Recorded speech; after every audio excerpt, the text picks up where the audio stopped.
អូនស្រីម្នាក់គាត់ឆាតមកខ្ញុំគាត់ប្រាប់ថាដីរបស់គាត់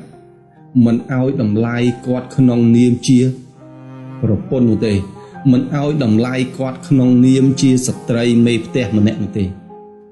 គាត់តែងតែជេរគាត់តែងតែបតិចហើយគាត់តែងតែមើលងាយមើលថោកជាពិសេស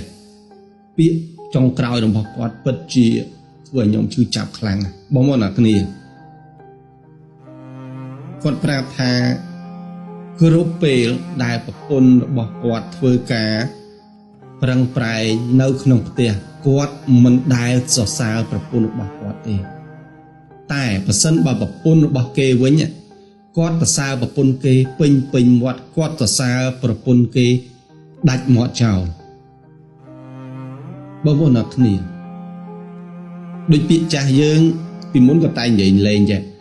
ពេលសរសើរគោគេឲ្យប្រើអត់គោគេល្អអញ្ចេះគោគេល្អអញ្ចោះគោគេលឿនអញ្ចេះគោគេលឿនអញ្ចោះហើយដូចគ្នាប្រសិនបើយើងសរសើរគោគេឲ្យប្រើទៅវាមិនអីទេតែសរសើរគោគេអត់ឲ្យប្រើផងប្រឹងអីប្រឹងម្លេះមកប្រពន្ធយើងវិញក៏ដូចគ្នាប្រពន្ធយើងមិនមែនដូចគោណាបងប្អូនប្រពន្ធរបស់យើងគាត់មានសាច់គាត់មានឈាមគាត់មានការគិតត្រៃរីគាត់មានការអន់ចិត្តគាត់មានការខំប្រឹងប្រែង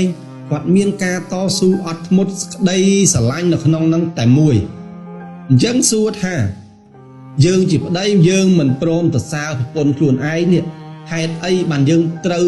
ប្រឹងសរសើរប្រពន្ធគេសម្បើម្លេះ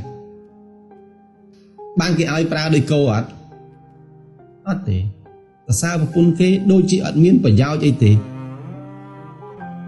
ដូចគ្នាអញ្ចឹងនៅពេលដែលយើងចំណាយពេលវេលា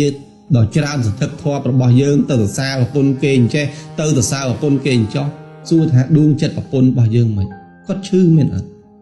គាត់ប្រឹងចង់ដាច់ខ្យល់មួយថ្ងៃតែយើងធ្វើមិនដឹងតែយើងធ្វើមិនលឺឬក៏យើងអត់មានបេះដូងអាណិតអាសូរប្រពន្ធរបស់យើងទេបងប្អូនទាំងអស់គ្នានៅពេលដែលយើងយកចិត្តទុកដាក់ជាមួយគ្រួសាររបស់យើងប្រពន្ធរបស់យើងផ្លែផ្កាផល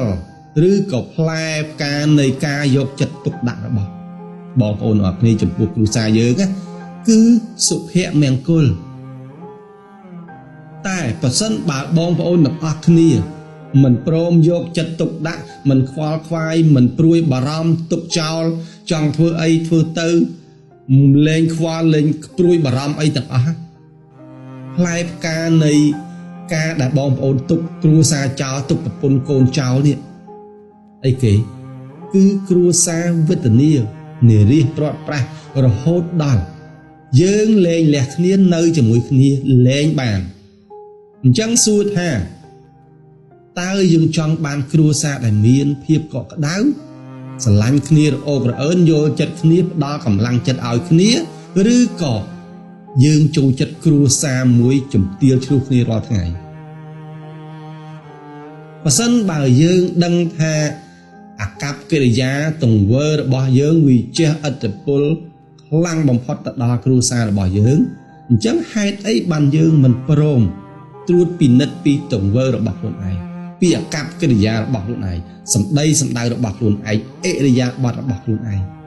ត្រួតពិនិត្យវាថាតើរាល់ថ្ងៃខ្ញុំខុសអីនៅពេលដែលបងប្អូនអរគ្នាចេះត្រួតពិនិត្យចេះយកចិត្តទុកដាក់ជាមួយគ្រួសារខ្ញុំជឿ 100% គ្រួសាររបស់បងប្អូននឹងប្រសើរម្ដងបន្តិច